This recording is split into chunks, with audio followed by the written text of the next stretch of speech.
I am, in the interest of full disclosure, some of my best friends are in this film. I went to Wesleyan as an undergraduate. I taught for the last 15 years at Columbia. Andy Delbanco is a good friend of mine. And the fact that he was I think you said, moral conscience of the film, and I think you saw that tonight, worked really incredibly powerfully, I think, to remind us what it is we need to save. Why it is that, in my view, the Peter Thiels and others of the world who say college really isn't necessary are wrong. And yet, as you saw, Andy, professor of American Studies, author of books on Melville, on American liberalism, and so on, teaches at Columbia, which is in the Ivy League, which only educates a small number of students, and they are very privileged students, even if they come from diverse backgrounds because of the kind of financial aid that makes it possible for them to cope with a tuition that just went over $50,000 a year.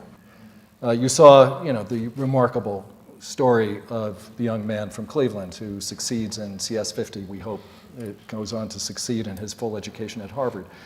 And yet, we know that the number of young people who can actually take advantage of that sort of education, just in terms of scale, are so small, so limited. One of the great things about occur is because that great experiment that you show on the film really tried to bring that level of education to the people. I mean, Berkeley was, University of California came out of the Morrill Act. It's one of the land-grant schools, as you saw. And it was designed to be of the people, for the people, and yet it was going to be the very best in terms of academic excellence, at the same time that it was going to have vocational subjects, it was going to have mechanical engineering in the first instance, and it was going to be open. And as Clark Kerr elaborated it in his compact with the state of California with Governor Pat Brown, not Jerry Brown, in 1960, the master plan was designed to do a remarkable thing, and for a while it succeeded. But that great transformation of American higher education began steadily, really from around 1978, 1980, Proposition 13, the election of Ronald Reagan, began to create a different environment for thinking about the support of public higher education. But I just want to throw out a few statistics. Even today in 2014, even today when our funding is now from the state only 12% of our total budget, 10 years ago it was 33%. Even today we have 36% of our undergraduate students on Pell Grants, which means they come from families who make less than $45,000. 40% of our students pay no tuition at all. About that percentage does take debt to complete their college education, but they graduate with, on average, $17,000 of debt. And with a Berkeley degree, one has the confidence that that will not cripple them for life. So there is, and I should add that the number of Pell Grant students at Berkeley alone, not even including the rest of the University of California, is greater than the entire Ivy League combined. So these are figures that just give you a sense of how important a great public institution can be. And believe me, it's not academically addressed. But a lot of your peers, including the flagships, are not doing that. But we are exceptional. We are exceptional. Yeah. So I just want to raise two questions, and then Sure. I'll shut up, I promise. The first really has to do with my worry that when you see the film, and this is in part a question for the audience, do you not see anything that is succeeding in between the Harvards and the Columbias and Deer Springs? Cooper Union, we could debate what role it plays in the film, but the worry at a place like the University of California is that this really important engine of social mobility that does combine academic excellence and access doesn't get that kind of sense of its possibility, of the possibility that it could continue with some greater levels of support. The second question has to do with why it is you decided to leave out the for-profit sector.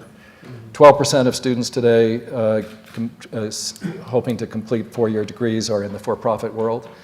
The for-profit world represents 25% of student debt overall, and 50% of student debt defaults are in the for-profit sector. And I say that not to diminish the importance of student debt, not to diminish the importance of that $1 trillion figure, but just to say that there are different levels of problems and even, dare I say, scandals in the world of higher education. And in leaving that aside, my worry is that the kinds of things that, and the kinds of institutions that are really trying to make a difference in ways that your film, obviously approves of, don't get quite the space, perhaps, that they might. Anyway, I'll stop there. Tony, you've folks spent much of your career writing about inequality, and to Chancellor Dirk's question right now, how would you look at how the film addresses the question of inequality and the extent to which higher education is an engine of equality or not these days?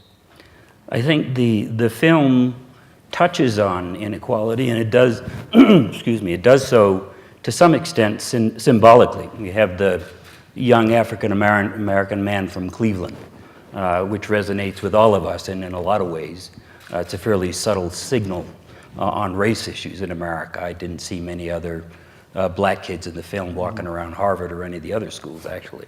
So, there is a... or on the faculties. Or on the faculty. So there is the film signals these questions, but I think, and apart from who's a villain and who isn't a villain, I think there are bigger stakes here. What's happened is, in the United States, is that access to college has pretty much nowadays determines whether or not you'll live a middle-class lifestyle in the United States, and all that comes with that. In terms of your health, your children's health, the success of your family. We're now in a world where, since 1983, 70% of the growing inequality among Americans is driven by whether or not people had access to college. The other 30% is the decline in unionization, the failure of manufacturing, and a whole series of other causes that get more attention in our politics. But the truth is, higher education is the wedge being driven among us. So irrespective of whether Berkeley or Harvard or Mississippi State are good schools, there's a bigger question here about the use of higher education and its role in America. We've come to the point where the mission of higher education doesn't change, and that's another tension that I think is brought out in the film, the tension between liberal arts and more applied kinds of learning. You saw that a lot with the Wesleyan CEO. And in that case, the mission doesn't change. In the end, the purpose of higher education in a republic is to allow people to live more fully in their time. I think we all get that. It has a soft purpose, learning for its own sake, the ability of people to develop themselves, to be good citizens, so on and so forth. We all have an allegiance to that, or most of us do. But the truth is, in a modern economy, and in this economy in particular, even more so than in Europe and other modern economies, it is more and more the case that you can't live fully in your time, no matter how much education you get, if you can't get a job.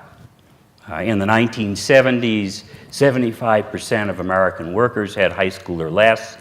That number is essentially flipped now. That is, 65% of the jobs worth having require some kind of post-secondary education. And one of the things that I would like to see the film bring out a bit more is that the stakes of that in that narrative. That is, more and more the basic bargain between a democratic impulse, a republic, and a capitalist economy, more and more depends on our ability to broadly disseminate higher education, both for its value to citizens and to people, where learning is a value in and of itself, and because of its ability to allow people to make a living. I mean, we've come to the point in the United States where, and since 1994, 80% of the white kids that have gone on to higher education go to the top 500 schools. 75% of the black kids and the brown kids go to two-year colleges and open admission four-year schools. And the results of that, given the fact that the spending in those schools per student in the selective colleges is 2 to 5 times the rate of spending in the non-selective colleges, the results are very clearly different. So that the odds of graduating in the top 500 schools, about 85%. In the open admission 2-year and 4-year schools, it's 35%. And that's even true for equally qualified students. This is not about who is smart and who is stupid. There are 500,000 kids in the United States who graduate from high school every year in the top half of their class using test measures, who 8 years later have neither a 2-year or 4-year degree. We don't know what happens to them after 8, but we know that if they don't graduate within 8, the odds that they will are very small. So irrespective of the merits of elite colleges, irrespective of the merits of private for-profit schools, and I do think they have merit, their performance in many cases is as good or better than public not-for-profit and private not-for-profit schools. The difficulty we have is we have no outcome standards and no metrics for outcomes in the whole system. So if you find a for-profit school where 22% of the kids graduate, one I know of in Illinois at the moment, being sued by the state of Illinois, you can go 2 miles down the road and find a public college where the graduation rate is 8. So until we have some system for measuring the outcomes in terms of graduation rates, whether or not people get jobs, what their earnings are relative to the cost of the college, it's not really the merits and demerits of different parts of the system, it's the whole system that doesn't work. Andrew, respond to the Anthony, or as Tony says so eloquently, the broader stratification that college and the importance of going to college creates is a crucial issue. You know,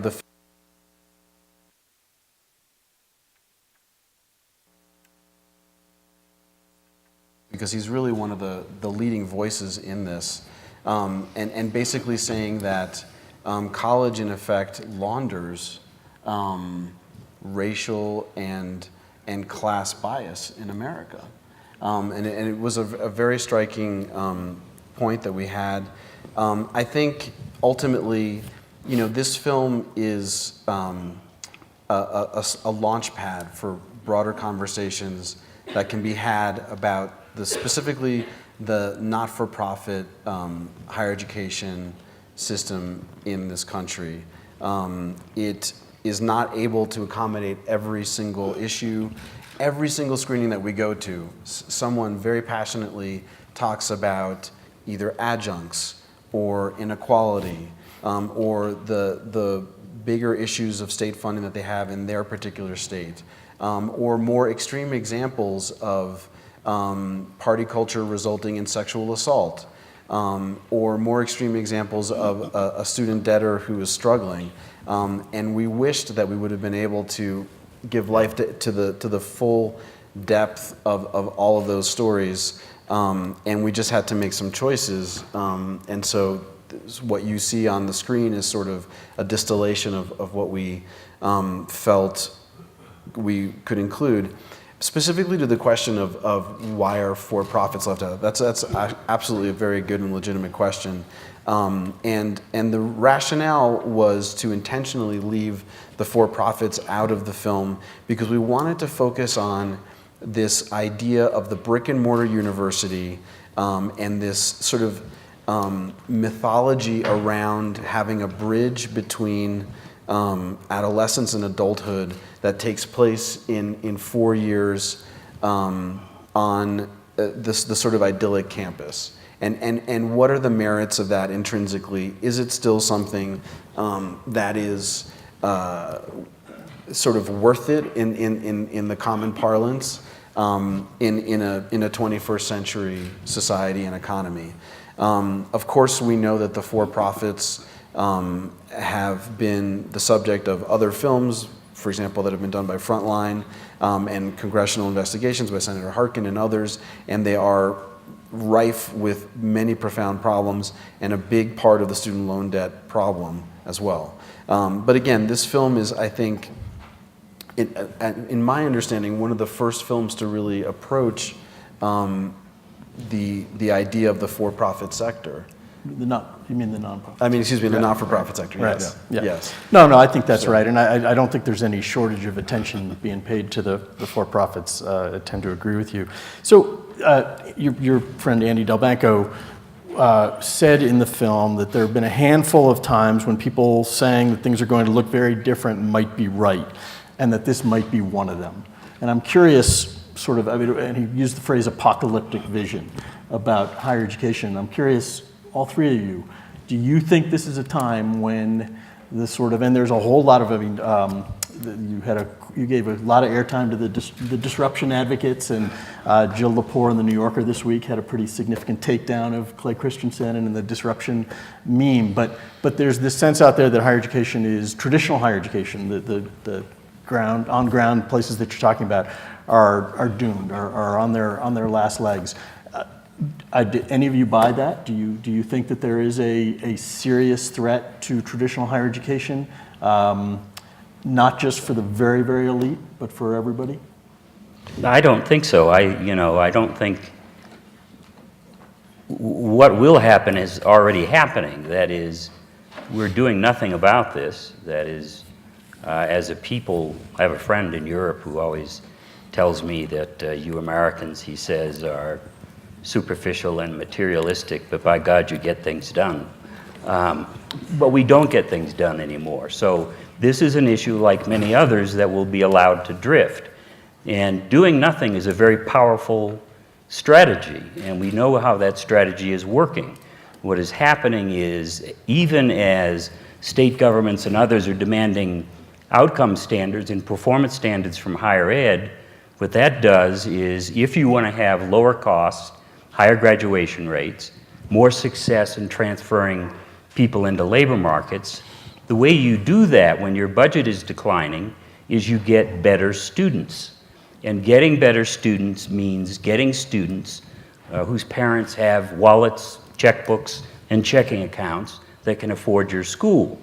And it means systematically throwing out the less advantaged students who tend to work more hours and so on and so forth. So we already see this economic dynamic began in the early 1980s in California. And it's been working its way for a long time. I can't foresee upper middle class Americans giving up the high end of higher education. And I can't foresee, frankly, in the current politics, because this is a political question. These are public institutions. It's a $440 billion apparatus annually, and that money is public to the extent that the federal government's 30% of the revenue in elite colleges, at least the ones I know intimately, comes from federal loans. And in most other colleges, the student aid and the mere fact that they're not-for-profit institutions gives them tremendous tax advantage. Mm-hmm. This is a public institution.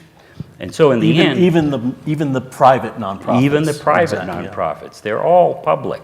This is public money we're talking about. So in the end, I think that the status quo is what we'll see. The difficulty with that is the distributional effects will continue to strengthen.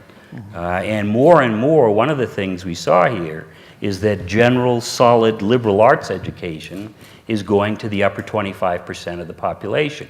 Sometimes when I hear these arguments made by advocates of the liberal arts systems and the colleges that teach it, for me it's sort of the secret handshake between upper middle class parents. That is the mark of an elite college. Because people who go to those kinds of colleges, only 11% of Americans major in the humanities. It is a minor concern.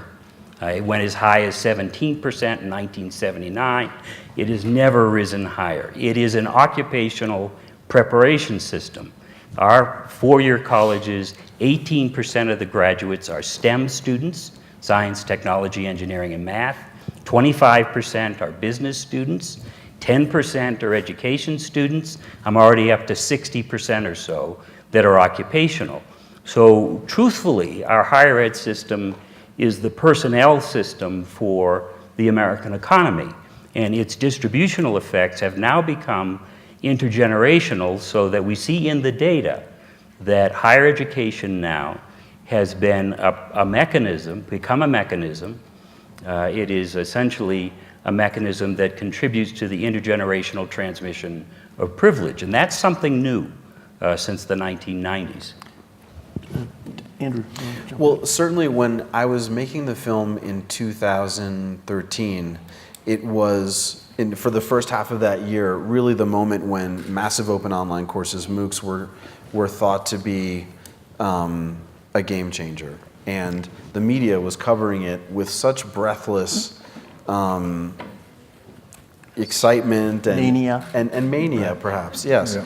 That I think what Andy's getting at in that sense of sort of apocalypse is that existential crisis that many professors and you know, different people on campus were feeling, because this message was being blared at them. But that's been replaced by College Isn't for Everyone. I mean, we are in this period of perceived crisis, and it's not fading. Right. I guess my sense is it's overheated, but I guess and Chancellor Dirks, how do you? Yeah, well, the film shows very nicely, though, because of how you show that initial enthusiasm and then you take it through the San Jose State experiment, how, at least up to the present day, problematic that promise still is. And of course, you know, the problem with online is like the problems that you were talking about more generally, which is to say it has all sorts of distributional effects. We know about online education some things, and we know, for example, that students or people who take them who do best are people who know how to learn. Yeah, and the best prepared often. are the best prepared. And so if indeed the notion is bread circuses, well, not even bread and circuses, online MOOCs just for everybody else, it's not going to work. And we know that, you know, that again, we see it here at Aspen. People who have the opportunity to come in person would rather consume these kinds of educational engagements personally in a residential situation where you meet people, you have networks, you can question, and we should get to some questions. Yes, so it's going to be next. But I think that the sense of the apocalypse coming, I think, has been you know, disrupted, if I can use that term, a little bit by this experience. And I think all of us are trying to think through what, in fact, these tsunamis are going to mean.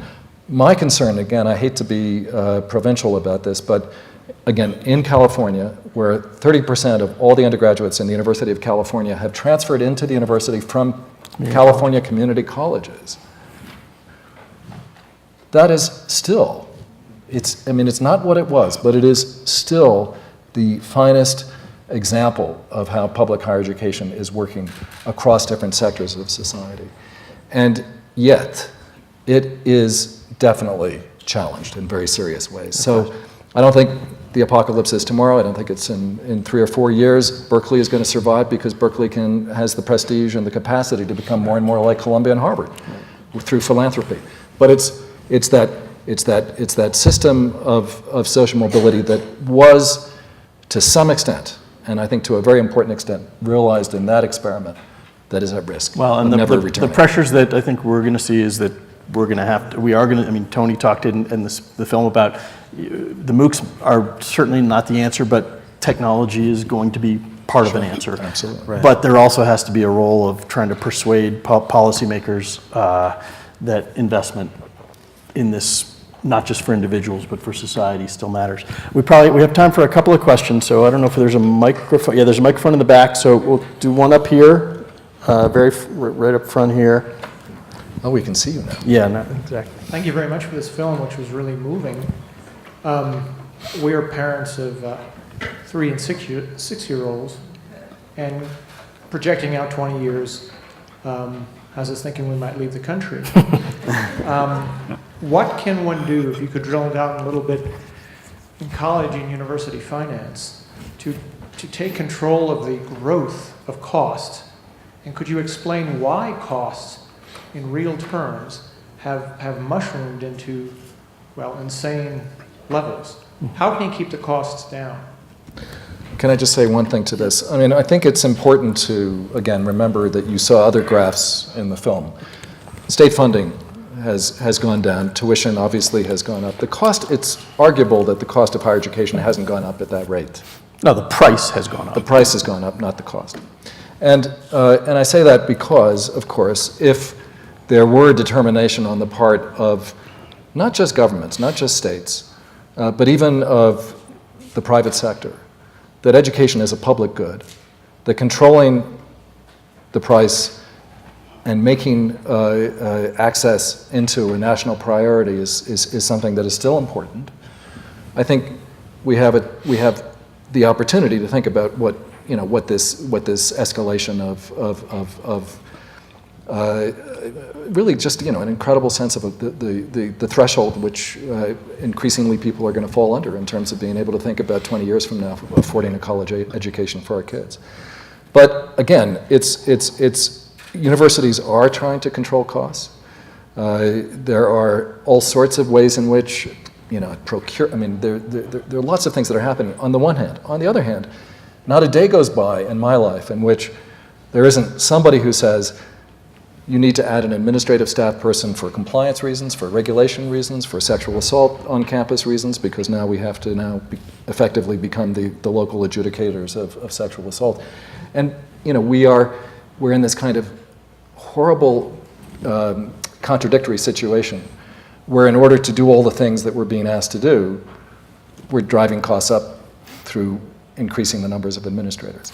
And this is a real conundrum, which I haven't solved, but it is one of the things that I confront. But at the end of the day, the answer is going to have to be in the public sector. 70% of our four-year graduates, I think, plus or minus, come out of public universities, and it is still conceivable that we can have a lot of public universities offering a great education for a lot less than $50,000 a year. The other reality is that institutions, I mean, it's only fairly recently that there's been downward pressure, and institutions have raised tuition in part because they can, honestly, and because there's been a lot of money flowing into the system, and so there is a sort of a relatively new sort of downward pressure from politicians and from institutions themselves, and but it's there's if you would have looked to 20, 30 years ago when I got out of college and thought that we would have continued to see the kind of increases, they're clearly unsustainable, and the economics of funding just don't work. Let's see, we had a question. Sorry, here, you're. Oops. I wonder if anyone on the panel could comment on the sort of free college movement that's out there in Tennessee and some of the states that are looking at extending free or very, very low-cost college to their citizens. If you don't, in the end, we're between a rock and a hard place. It would be nice, frankly, I think it would be a wonderful thing if we could have national free college in America. And that's what a lot of the students talk about, understandably. But the difficulty is if you do a benchmark on this, say the president's goal, President Obama's goal, he wants to move us, we were number one in the world in 1992 in college. Attainment, right? Attainment. Yeah. He wants to move us back to that. Even casual estimates of the cost of that at the current productivity of the system are $200 to $300 billion. So we go from maybe total cost is 400, we'd almost double it. Well, we got old people retiring, and so what we're seeing in all public budgets is money is very rapidly shifting towards consumption for retirees. I don't want to say that sometimes offends people, but when old people get health care, it's not to improve their human capital, it's consumption. So when you shift money to, there's a contest on, it's going to go on for quite some time, such that young people, we're investing less and less in young Americans. Generally, we're doing that less and less as a share of our public budget. So the difficulty is if we make college free, it's hard to see where the money will come for that at current productivity rates. The second difficulty, again, I think the basic question here is that we've not created, in any market structure, when you're going to play with, if anything has value, it's going to be subjected to market forces, and we see that in college. It's basically turning into an ability to pay system, which is what markets will always do with value. That is, more money gets more of it, whatever it is. So the question then is, if you unbundle college, because it's a lot of things, it's very confusing when you try to cost it out. It's socialization of the young, the beer and the parties. It is learning for its own sake, broad, general learning, a worthy goal in any society, especially a democratic one. And then there is the value, the long-term value in terms of the earning power of the students in an economy where post-secondary education is required for work and distributes work opportunity. What if we didn't, for instance, one thing people say to raise the hackles among higher education people is, we shouldn't be paying for residential education in the public sector. We should only be paying for non-residential education. That is, we won't pay for the socialization. You pay for that. If you want your children to go to college and live there, you pay for that. We'll pay for the general instruction on general education, and we'll pay for the career development. That would be one way that you could cut costs, maybe, I'm not sure how much, but substantially enough so that you might be able to afford to expand access. A lot of this film is about the costs of access for current students. Our problem is we need to expand access for other students. And most of that growth, to the extent it's going to come, I mean, the way, if there's any chance of getting to the president's goal, which right now there isn't, but it's with adults. I mean, you know, the number of traditional age students is most states declining, it's flattening for at least the next decade or so. So the growth is going to have to come from adults, and in general, those are not residential. The other problem with the free college movement that's been pointed out in some circles is free college is a giveaway to people who can afford it, and there may be better ways to do it than to make everything free. Let's see. Question. Sure. Here, sir. Yeah. How does higher public education deal with the problem of the disaster of lower education in our country? I mean, our children are graduating high school, but they're not prepared to go to college. Absolutely. Well, that's really, I think, what's at stake in the San Jose State scene that we see. And Governor Brown is basically trying to address a problem which is stemming from lack of preparation on the high school level by providing or trying to marry Udacity with the instruction that's being given at the Cal State level in San Jose State. I think that's again one of the things that comes up. We wish we would have been able to explore is how crucial it is that high school preparation can prepare students to succeed in college, and I think it's something that Anthony, you've talked about a lot as well. One of the questions you always get, and it's very difficult not to agree when you hear it, is that think of all the productivity and output and constructive power we'd add to the economy if everybody really could work full-time fruitfully. If people really were prepared. You have to then ask why it has been for a very long time, since the 1950s, that we did so well in a system in which what we did and continue to do is we always invest in the kid who's doing the best, which means the kid coming from the best family most of the time. So that we have the American system is brutal, but it's very efficient. We never lay a dollar down on somebody unless we know there's a high return. And we know there's not a high return on the other side of town. There just isn't. And we know that it costs a lot more money to bring those kids up to par. So we maintain a very skinny welfare state and a large prison system And in the end, Jim Heckman, who's a Nobel laureate economist, this is one of the reasons he got the prize, is he figured this out.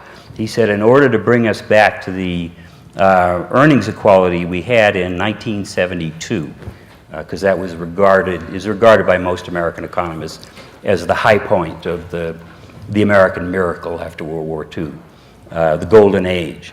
And his numbers said it would cost $3 trillion to bring, to raise lower income kids, minority kids, poor kids, to a level where they would be productive workers sufficiently so that they were roughly middle class in America.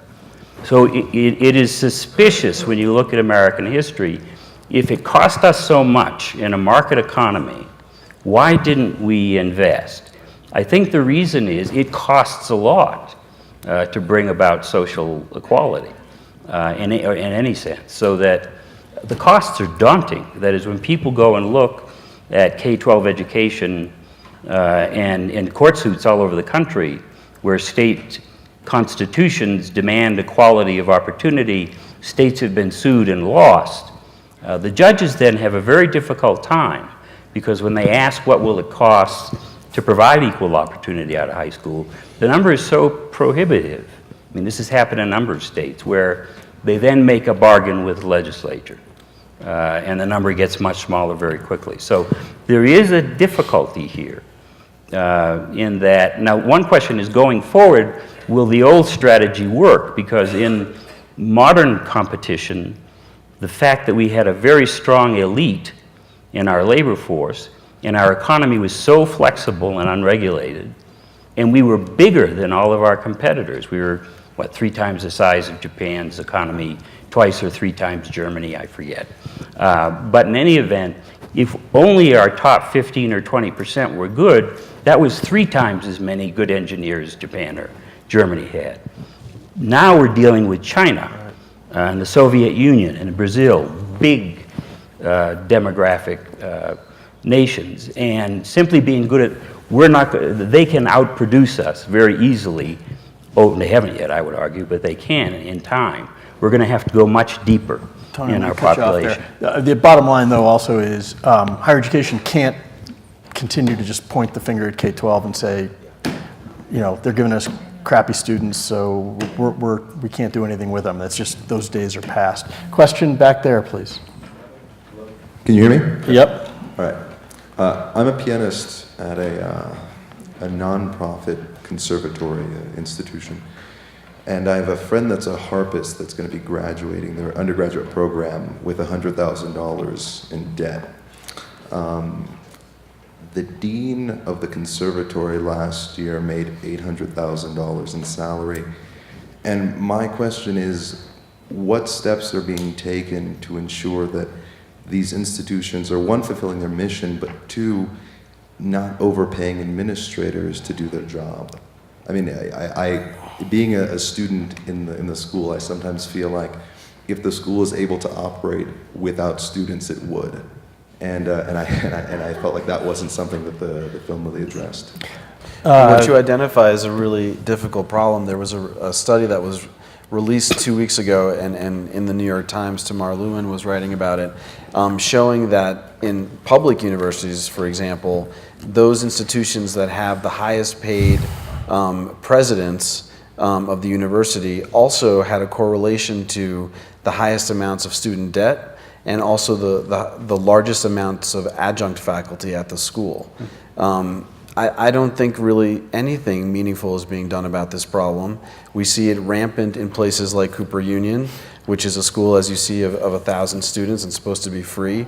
I think that hopefully more awareness of this problem can produce perhaps some shame on the part of the institutions to encourage them to have salaries on the administrative level that are proportionate to the functions of the school and would not result in that kind of correlation that we saw in that study. Chancellor Dirks, you want to take a shot at that? Well, I don't make that kind of money, so we're at the University of California, and there's a great deal of public scrutiny in terms of executive compensation. I mean, look, the that being said, the salaries of the head person, I mean, that study has already been picked apart a little bit, so I'm really not sure if that, I mean, that includes Ohio State with Gordon Gee and Michigan's. I mean, there are lots of nuances in both of those pictures. But anyway, fortunately, the University of California has a good record on that, so I'm on safe ground. But look, the issues around compensation are very difficult issues, even when one is talking about faculty. And one of the things that, and this is not something I would ask you to put in the film at all, but one of the things that that universities also do is research, and research has all sorts of benefits and makes all sorts of contributions. And when you're in a very high-level research university, you're also competing for faculty, and you're dealing with a competitive marketplace. That being said, it is worrisome sitting where I sit, leaving even administrators out of it, to see some of the kinds of disparities in salary, in particular between adjuncts, and say, not to pick on economists, but to see the salaries of economists who don't teach nearly as much as adjuncts. So there are, I think, a lot of issues that the university is going to have to wrestle with, and I want to be clear that in addressing my concerns about state support, about public support, about even the belief that education is a public good, one in turn opens oneself up precisely to these kinds of questions, this kind of scrutiny, and to serious questions about how that public good has to be borne by a lot of different players in the system. A lot of presidents, college presidents, are overpaid. That is not the cause of the student debt problem. Yeah. It's not. There are a lot of causes of the student debt problem, including, and this is going to be a little unpopular, but some really bad choices by students. I think we have to be really careful with some of the debt figures, even though some of the debt figures that were thrown around in the movie. The average debt for students isn't in the high 20s. The average debt for people with debt, with student loans, is in the high 20s. The average debt for all students is about $17,000. It's still Actually, I thought the Wall Street Journal just reported that 70% of students are graduating with $33,000 in debt. And Tony, didn't Of you? those who have debt, I think. Those it's- who have $33,000. Yeah, So in fact, it's actually higher than the $25,000 number right. that's quoted in the well, film. The College Board report was $30,000 last year, but again, it's Well, this is just a couple weeks ago. right. So The average is not 17,000, as I It's said. 33,000. Yeah, because Yeah. at Berkeley, 40% of the students who graduate have debt, and their average is 17,000. So that is Right, the third Berkeley's- lowest in the publics. So So I'm sure the number the is debt, much more like that. there's a real issue with student debt, but it's also it's complex. Probably last, yeah. Is this on? I'm going to tack on to the same question. I'm a concert pianist and recent graduate student from McGill University in Montreal. So the issues surrounding these financial issues are very, very different. And I just want to, I'm curious as to how one might address the incredible irony in this country of the sort of opportunistic mantra that's proffered by these higher education institutions, wherein, they eschew this idea that educational opportunities are vital and essential for young people to develop the skills and confidence to define their own future, define their own success, wherein clearly, as exposed by the film, these ambitions and visions are really trumped entirely by the overwhelming financial obligations of loan repayments and so forth. Those very things which facilitated the experiences that are supposed to ultimately give agency, lend empowerment and sort of creative thinking to the graduates. And I think this is a real huge problem. You can talk about numbers, you can talk about figures, but talk about the emotional and psychological effects of that kind of debt on creativity and on actually making innovation and difference. Right. I mean, I think the psychic impact of the burden of debt is very real, and it's something that Stephanie Gray is trying to explain, that many who are not in the millennial generation or baby boomers who had a very different experience can't relate to.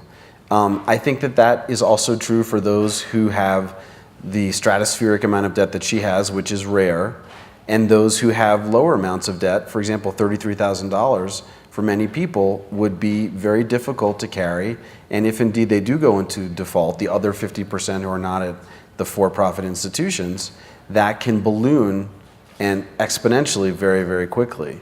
I think it is absolutely something that we as a society need to address what student loan debt is doing to our young people and how it's forestalling their choices to start a family and to also pursue their dreams in many cases.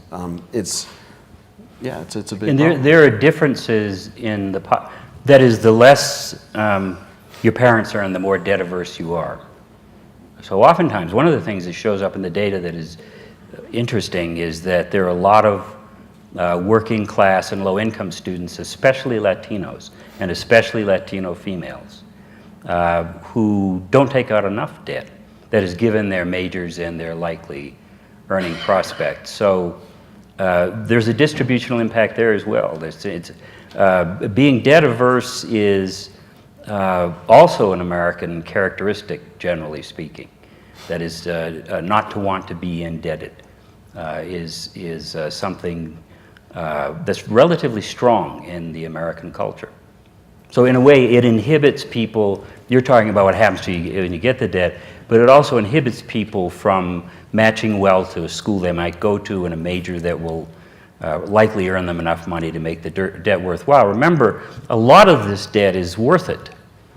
If you're in the right major with the earnings prospects that are relatively high, it justifies a fair amount of debt. If you're going to be a medical doctor, you can carry a lot of debt. It's not a concern. It's matching the debt to your major, your field of study, and your prospects, which my own bias about that is the government, which handles debt now, and the institutions are irresponsible here. That is, when I hear students say, and I hear them say this, it always stuns me, that they've got $140,000, $200,000 in debt. The real issue there is, why didn't somebody stop that? That is, who gave them those loans? So if you, so in a way, it's stump money. The government and the institutions put money on the stump, and then they walk away. And young people, a lot of them 18 years old, see the money on the stump and do what I would have done. I take it all. And then 10 years later, the dream you were paying for becomes a nightmare. So there's public responsibility here. With my own bias, one case where I would agree with Elizabeth Warren is that all these high debtors who are essentially sold the bill of goods ought to be treated differently. That is, we ought to reset this and start all over again, so that when you went in to get a loan, as if you were doing it for a house, somebody would care about the value of the thing you're investing in. But since everybody gets paid except the student, because the government guarantees that, you know, there's a whole set of incentives here where everybody is happy to give you the debt, you're just not happy to carry it. I think we're going to have to let that be the last word. I want to thank Andrew Rossi again, and Tony Carnevale and Nicholas Dirks.